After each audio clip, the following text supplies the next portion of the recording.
Good afternoon students. मैं सन्नी आपका स्वागत करता हूं डे टू डे लर्निंग में। जैसा कि आपको पता है कि हमारी सीजीएल के एग्ज़ाम्स बस होने ही वाले हैं, जो कि 2 से 3 दिन में स्टार्ट हो जाएंगे और 13 तक एग्ज़ाम होने हैं।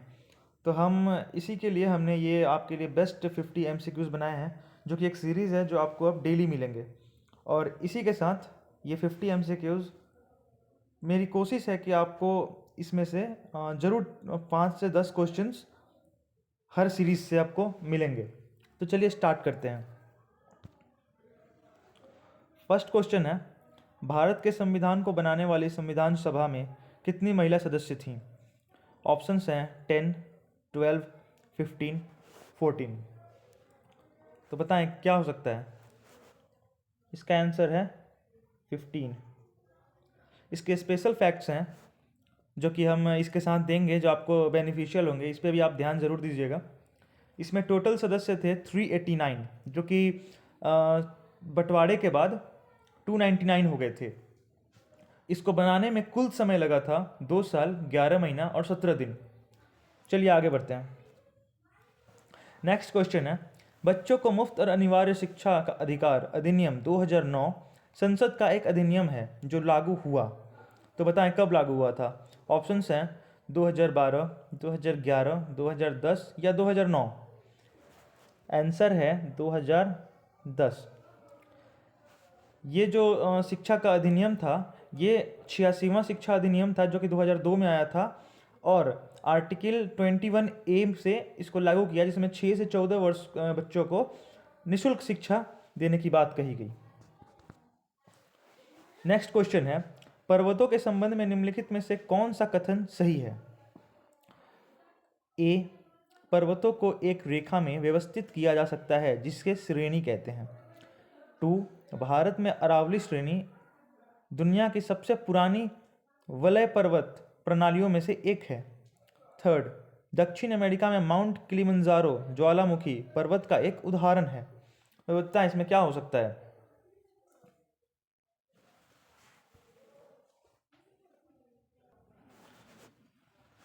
बच्चों इस क्वेश्चन में कुछ प्रॉब्लम है, तो हम आगे बढ़ते हैं, इसको स्किप करते हैं हम। निम्नलिखित में से कौन सोशल हार्मोनी पुस्तक के लेखक हैं? ऑप्शन है HD Deve Gowda, Manmohan Singh, Narendra Modi and PV Narasimha Rao. Answer है नरेंद्र मोदी, जो कि अभी रिसेंट प्राइम मिनिस्टर हैं और अगले लोकसभा इलेक्शंस तक, जो कि 2024 में होने को हैं। और नरेंद्र मोदी की एक इन्होंने बुक भी लिखा है जो कि एग्ज़ाम वॉरियर्स के नाम से है। मनमोहन सिंह के ऊपर जो बुक है वो एक्सीडेंटल प्राइम मिनिस्टर है। आगे बढ़ते हैं। भारत के संविधान में द्विसदनीय संसद का प्रावधान करने का विचार डैश संविधान से लिया गया था। ऑप्शंस हैं फ्रेंच, कैनेडियन, आयरिश या ब्रिटिश। इसका आंसर है ब्रिटिश। इसमें हम देखते हैं आयरिश से हमने क्या लिया था, तो आयरिश से हमने TPSP लिया था। बाकी अगर फ्रेंच से देखें तो फ्रेंच से स्वतंत्रता, समानता और बंधुता का नारा लिया था, जो कि हमारे प्रस्तावना में सीमित है। आइए आगे बढ़ते हैं। क्वेश्चन है, डैश राजीव गांधी खेल रत्न पुरस्कार प्राप्त करने वाली पहली महिला हॉकी खिलाड़ी है। ऑप्शन है Rani Rampal, Vandana Kataria, Nikki Pradhan and Sharmila Devi. Answer है रानी रामपाल। और इनमें ये सारे जो हैं, वंदना कटारिया, निक्की प्रधान और शर्मिला देवी, सारे हॉकी से ही हैं। आइए आगे बढ़ते हैं। निम्नलिखित में से कौन सा एकल सैकेराइड का उदाहरण है? Option A fructose, option B sucrose, option C starch and option D glucose. तो बताइए कौन से हो सकते हैं? इसमें आंसर है फ्रक्टोज एंड ग्लूकोज, जो कि है option A and option D, fructose and glucose. आगे बढ़ते हैं। डैश को नवंबर 2022 में नेपाली सेना के जनरल की मानद रैंक से सम्मानित किया गया था। ऑप्शन है जनरल MM नरवणे, ऑप्शन 2 है air chief marshal RKS Bhadauria, general Bipin Rawat and admiral Karambir Singh? तो आंसर है जनरल एम नरवणे। और अगर इसमें हम स्पेशल फैक्ट की बात करें तो जनरल विपिन रावत जो हैं वो हमारे फर्स्ट सीडीएस थे, चीफ ऑफ, हेलो सॉरी, यहाँ पे जो है CDS chief of army staff, defence staff, ये हमारे फर्स्ट जो थे ये विपिन रावत जी थे, जनरल विपिन रावत, जो कि इनकी डेथ हो गई एक हेलीकॉप्टर क्रैश में। एडमिरल करमवीर सिंह जो हैं ये अभी रिसेंट नेवी चीफ हैं, और हमारे रिसेंट आर्मी चीफ जो हैं वो मनोज पांडे जी हैं। आगे बढ़ते हैं। निम्न में से किस बीमारी स्थिति में के पीछे खराब स्वच्छता की स्थिति संभवित कारण नहीं हो सकती है? ऑप्शन है पोलियो, गठिया, आंत्रज्वार या हैजा। बताइए, इसका ऑप्शन है, इसका आंसर है गठिया। आगे बढ़ते हैं। हाइडेस पिच या झेलम के युद्ध में किन दो राजाओं ने लड़ाई लड़ी? हाइडेस पिच, जिसको झेलम के नाम से भी जाना जाता है, झेलम के युद्ध के नाम से, जो कि झेलम नदी के तट पे हुई थी, इसमें किन दो राजाओं ने लड़ाई लड़ी थी? ऑप्शन है चंद्रगुप्त और धनानंद, अशोक और महापद्मानंद, मिहिरकुल और यशोधर्मन, या सिकंदर और पोरस।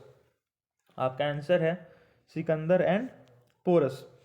अगर इसमें बात करें तो चंद्रगुप्त और धनानंद, जो कि चंद्रगुप्त मौर्य साम्राज्य के संस्थापक थे और धनानंद नंद वंश के संस्थापक थे, चंद्रगुप्त ने धनानंद को हराया था। आगे बढ़ते हैं। भारत के 48वें मुख्य न्यायाधीश के रूप में नियुक्त न्यायमूर्ति एन.वी. रमन्ना निम्नलिखित में से किस राज्य से हैं? ऑप्शन है Andhra Pradesh, option b Karnataka, option c Maharashtra and option d Kerala. आपका आंसर है आंध्र प्रदेश। अभी रिसेंट जो मुख्य न्यायाधीश हैं वो हैं यू ललित। आगे बढ़ते हैं। नासिक, त्र्यंबक और भद्रचलम के तीर्थ स्थल निम्नलिखित में से किस नदी के तट पे हैं? Option A Godavari, option B Krishna, option C Brahmaputra, option D Narmada.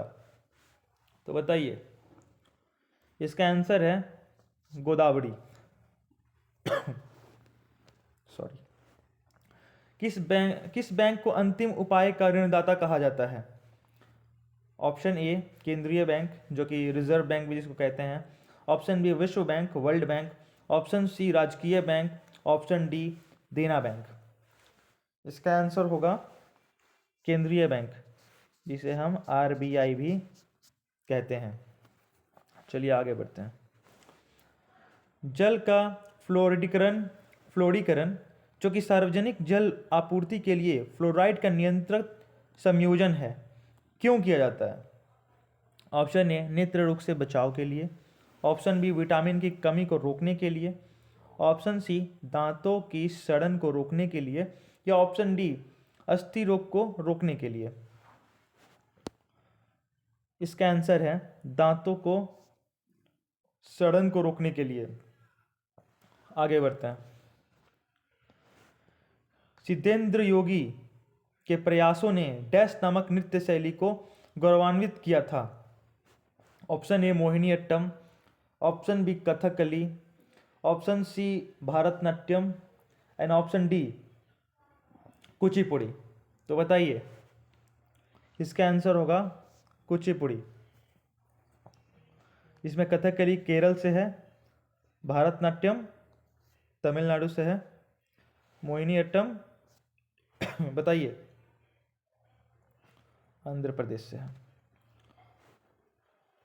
निम्नलिखित में से किस भारतीय राज्यों में आपका बक्सा किला मिलेगा? ऑप्शन है Tamil Nadu, option B Odisha, option C Paschim Bangal and option D Karnataka. क्या लगता है, क्या होगा इसका आंसर? इसका आंसर है पश्चिम बंगाल। अगर बात करें तो कर्नाटक में हम्पी है, और बात करें तमिलनाडु में तो चोल राजाओं द्वारा बनाया हुआ कृत्य आपको मिल जाएगा। बाकी आगे बढ़ते हैं। निम्नलिखित में से कौन सा शहर फरवरी 2021 में भारत के खेल शहर के रूप में जाना जाएगा? निम्नलिखित में से कौन सा शहर फरवरी 2021 में भारत के खेल शहर के रूप में जाना जाएगा? Option A Bengaluru, option B Gurugram, option C Ahmedabad and option D Hyderabad. बताएं। इसका आंसर है अहमदाबाद। अभी हाल ही में जो खेलो इंडिया यूथ गेम्स हुए थे वो हमारे गुरुग्राम में हुए थे, जो कि गुरुग्राम के सोनीपत में हुए थे। बाकी अगर बात करें खेलो इंडिया यूनिवर्सिटी गेम्स जो हुए थे वो हमारे बेंगलुरु में हुए थे, जिसका विनर जैन यूनिवर्सिटी हुआ था। आगे बढ़ते हैं। मूसी नदी निम्नलिखित में से किस नदी की सहायक नदी है? बताइए। Option A Kaveri, option B Godavari, option C Krishna and option D Mahanadi. इसका आंसर है कृष्णा। मूसी नदी जो कि हैदराबाद, मूसी नदी का किनारे हैदराबाद शहर है। आगे बढ़ते हैं। संविधान सभा के बारे में निम्नलिखित में से कौन सा कथन सही है? जनवरी 1950 में संविधान सभा ने राष्ट्रगान को अपनाया।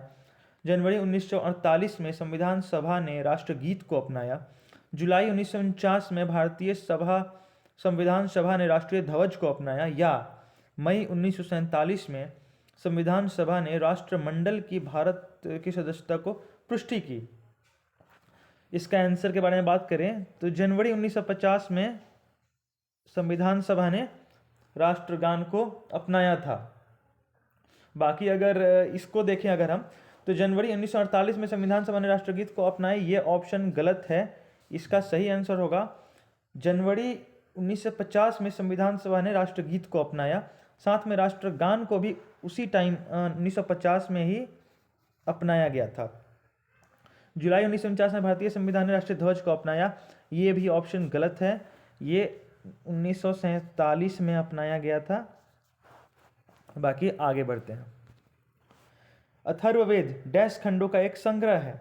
ऑप्शन ए 20, 10, 15 या 5। इसका आंसर है 20। आइए आगे बढ़ते हैं। ओक या बलूत के पेड़ के फल या नट को क्या कहा जाता है? ऑप्शन ए शाहबलूत, option b kola nut, option c macadamia, option d acorn या बलूत का फल। इसका आंसर है एकॉर्न या बलूत का फल। आइए आगे बढ़ते हैं। आर्सेनिक का रासायनिक सूत्र क्या है? Option A AR, option B AS, option C AC and option D AN। इसका आंसर है AS, और AR को हम आर्गन को ही हम ER कहते हैं। राजीव राम डैश के एक पेशेवर टेनिस खिलाड़ी हैं? Option A Slovakia, option B Australia, option C United Kingdom and option D संयुक्त राज्य अमेरिका। इसका आंसर है संयुक्त राज्य अमेरिका, USA। राजुकी संघ के बारे में या संबंध में निम्नलिखित में से कौन सा कथन सही है? राजुकी संघ के संबंध में निम्नलिखित में से कौन सा कथन सही है? ऑप्शन ए दोहरी उदर शक्त तंत्रिक रज्जु, ऑप्शन बी हृदय पृष्ठीय या पार्श्व रूप से स्थित या अनुपस्थित है, एक पश्च गुदीय पूंछ का अभाव, या डी पृष्ठ रज्जु मौजूद है। तो इसका आंसर होगा पृष्ठ रज्जु मौजूद है। Next question. पूर्व भारतीय फुटबॉल कप्तान सुनील छेत्री निम्नलिखित में से किस टीम के लिए 2021 में खेले हैं? Option A Chennai FC, north east United FC Goa and Bengaluru FC। तो बताइए। तो इसका आंसर है बेंगलुरु FC। सुनील छेत्री को मेजर ध्यानचंद पुरस्कार से भी पुरस्कारित किया गया है। आगे बढ़ते हैं। मकर विलक्कु त्यौहार भगवान अयप्पा के जिस पवित्र उपवन में मनाया जाता है वह कहाँ है? Option A Telangana, option B Kerala, option C Andhra Pradesh and option D Karnataka. इसका आंसर है केरल। आइए आगे बढ़ते हैं। इसमें अगर स्पेशल फैक्ट की बात करें तो तेलंगाना में बतुकम्बा त्यौहार मनाया जाता है और त्रिपुरा में जो कि गड़िया पूजा मनाया जाता है, जो कि त्रिपुरा है ही नहीं, सॉरी मैंने आंध्र प्रदेश को त्रिपुरा समझ लिया। चलिए आगे बढ़ते हैं। ये सेम क्वेश्चन रिपीट हो गया यहाँ पे, सॉरी। निम्न में से कौन अनुपजाऊ भूमि का मुख्य कारण है? ऑप्शन ए अल्प वर्षा, ऑप्शन बी मृदा अपरदन, ऑप्शन सी अत्यधिक वन आवरण या ऑप्शन डी खुले में शौच। तो बताएं क्या होगा इसका आंसर? इसका आंसर है मृदा अपरदन। Next question. CH3CH2OH सूत्र वाले यौगिक का क्या नाम है? इथेनॉल, सिरका अम्ल, क्लोरोफॉर्म या मीथेन। इसका आंसर है इथेनॉल। एसिटिक एसिड के बारे में हम बात करें तो पीएच स्केल पे इसका जो मान है वो 7 के ऊपर है। 7 के ऊपर 7 के ऊपर, सॉरी एसिटिक एसिड है, मैंने बेस समझ के। 7 के नीचे है जो एसिड होते हैं और 7 के ऊपर बेस होते हैं। तो एसिटिक एसिड एक सॉफ्ट एसिड है और इसका मान 7 के नीचे होता है। मीथेन जिसको कि हम लोग CH4 कहते हैं। आगे बढ़ते हैं। Poverty and un British rule in India पुस्तक के लेखक कौन है? Option A Shashi Tharoor, option B Jairam Ramesh, option C Annie Besant and option D Dadabhai नेरोजी। इसका आंसर है दादा भाई नौरोजी। आगे अगर बात करें तो शशि थरूर जी की पुस्तक है an era of darkness. Jairam Ramesh ji की पुस्तक के बारे में बात करें तो लाइट ऑफ एशिया इनकी पुस्तक है। Next question. दवाराम वेंकटस्वामी नायडू ने निम्नलिखित में से कौन सा संगीत वाद्य यंत्र बजाया? दवाराम वेंकटस्वामी नायडू ने निम्नलिखित में से कौन सा संगीत वाद्य यंत्र बजाया? Option A sarangi, option B veena, option C nadaswaram and option D mandolin. इसका आंसर होगा सारंगी। तो ये हमारा लास्ट क्वेश्चन था और इसी के साथ ये वीडियो को हम लोग समाप्त करते हैं। तो बच्चों कैसा लगा हमारा ये प्रयास आपको आप ज़रूर बताएं और हमें अपना प्यार दें और लाइक शेयर सब्सक्राइब करना ना भूलें। ऐसे ही हम और भी सीरीज़ लाएंगे ऐसे CGL के लिए और बाकी और भी आपके आगामी एग्ज़ाम्स के लिए। So thank you students.